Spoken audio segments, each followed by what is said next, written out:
So real estate investment trusts are companies that they own, operate, or finance real estate properties.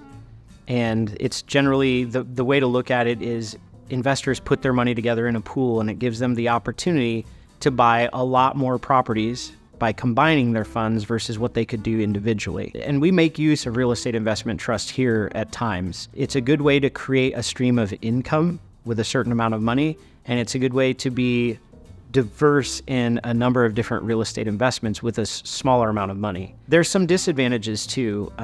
Real estate investment trusts have to follow certain sets of rules that basically require them to keep the majority of their money invested at all times and to pay out the majority of their income. And so that could, depending on what the real estate market's doing in a certain economy, could force them to buy or sell at inopportune times in order to continue to operate by those rules that govern them.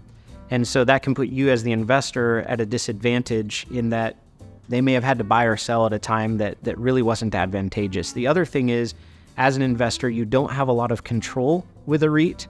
You're putting your money in and you're trusting that the management of that is going to be put into good real estate opportunities that align with your goals and are going to further those. With a real estate investment trust, there's limited opportunity for any real upside, any real appreciation. Whereas when you invest directly into individual real estate deals, you have the ability, you have the control to vet the deal, to decide if you like it and if it fits with the goals you're trying to accomplish. And then you get to enjoy not only income from that deal, but also whatever market upside that it has. And you're also in a better position to buy and sell at opportune times rather than being forced to do so.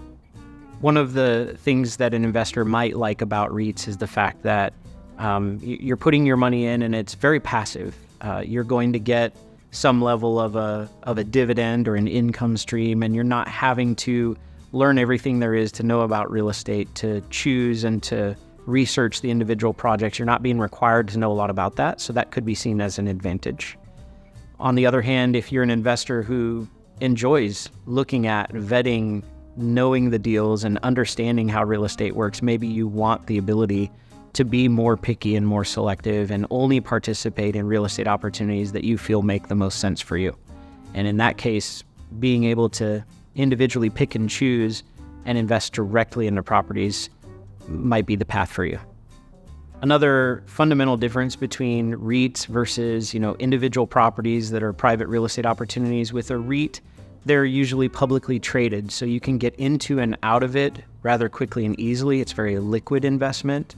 Whereas when you invest directly in a piece of real estate, individual real estate, like a private real estate opportunity, you're going to get into that deal and you're going to be in that deal for as long as you own the property and the business plan endures. That could be a 3-5 year time span or even longer. So it's just important to understand that difference as well.